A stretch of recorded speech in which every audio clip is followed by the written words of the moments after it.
আসসালামু আলাইকুম। আমরা এখন দেখব ই ট্যাক্স ম্যানেজমেন্ট ইউনিট ঢাকা এর 60 মুদ্রাক্ষরিক কাম কম্পিউটার অপারেটর পদের লিখিত পরীক্ষার গণিত অংশের প্রশ্ন সমাধান। আমাদের চ্যানেলটির সাথেই থাকুন। আমরা প্রতি পরীক্ষার পর চেষ্টা করি সেই পরীক্ষার প্রশ্নের গণিত অংশের সমাধান ভিডিও আকারে আপলোড করার জন্য। অঙ্ক শুরু হবে 10 নম্বর অঙ্ক দিয়ে। 10 নম্বর অঙ্কে বলা ছিল উৎপাদককে বিশ্লেষণ করুন। x cube plus 12x square plus 11x minus 168। তো এইটার নিয়ম হচ্ছে আপনি x এর মান -1 -2 -3 অথবা +1 +2 +3 বসিয়ে দেখবেন কোনটা হলে 0 হয়। তো আমরা দেখেছি x = 3 হলে 0 হয়, তাহলে x - 3 হবে এর একটি উৎপাদক। তাহলে এটা এমনভাবে সাজাতে হবে যাতে x - 3 কমন নেওয়া যায়। তাহলে আসবে হচ্ছে x কিউব -3x স্কয়ার, যেহেতু আমরা 12x স্কয়ার আছে প্লাস আর -3x স্কয়ার আছে, তাহলে আমাদের আসবে হচ্ছে +15x স্কয়ার -45x +56x -168। তো এটা x স্কয়ার যদি কমন নেই তাহলে আসবে হচ্ছে x - 3 +15x কমন নিলে আসবে হচ্ছে x - 3 +56 ইন্টু x - 3। তাহলে আসবে x - 3 x square plus 15x plus 56। এইটা আসবে x মাইনাস 3, মিডল টার্ম করলে আসবে হচ্ছে x square 7 8 56 plus 8x plus 7x plus 56 equals আসবে হচ্ছে x minus 3 x plus 8 plus 7x plus 8 equals আসবে হচ্ছে x minus 3 into x plus 7 into x plus 8। তাহলে x minus 3 into x plus 7 into x plus 8 হবে হচ্ছে নির্ণয় উৎপাদকের বিশ্লেষণ। এটি এই প্রশ্নের উত্তর। তারপর প্রশ্ন নাম্বার 11তে বলা আছে পার্শ্ব একটি পুকুরের দৈর্ঘ্য 80 মিটার এবং প্রস্থ 50 মিটার। যদি পুকুরের প্রত্যেক পাড়ের বিস্তার 3 মিটার হয় তবে পুকুরের পাড়ের ক্ষেত্রফল কত? তো এখানে পাড়সহ পুকুরের দৈর্ঘ্য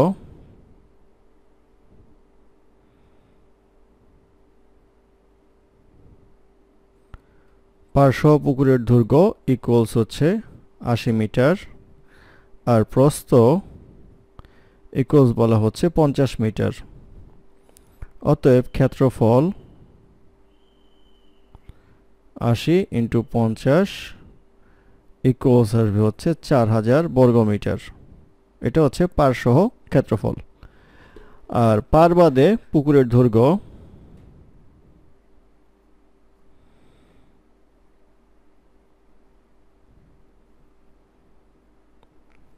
ইকুয়ালস আসবে হচ্ছে 80 মিটার থেকে 3 মিটার করে দুই সাইড দিয়ে বাদ যাবে, ইকুয়ালস আসবে হচ্ছে 74 মিটার।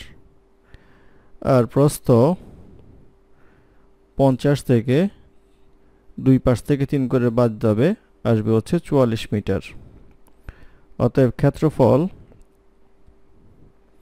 ইকুয়ালস আসবে 74 ইন্টু 44 ইকুয়ালস আসবে হচ্ছে 3256 বর্গমিটার। এটা হচ্ছে পার বাদে ক্ষেত্রফল, এটা পার্শ্ব ক্ষেত্রফল। অতএব পারের ক্ষেত্রফল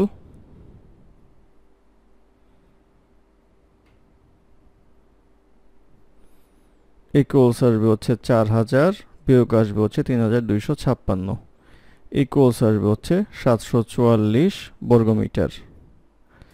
এই 744 বর্গমিটার হবে হচ্ছে পুকুর পাড়ের ক্ষেত্রফল। এটি হবে এই প্রশ্নের উত্তর। তারপর প্রশ্ন নাম্বার 12 কতে বলা আছে 1 ডেসিগ্রাম সমান কত কিলোগ্রাম? 1 ডেসিগ্রাম সমান সমান আসবে হচ্ছে 0.0001 কিলোগ্রাম। এটাই হবে এই প্রশ্নের উত্তর। তারপরে 12 খতে বলা হচ্ছে 12 গন্ডা সমান কত বর্গ গজ?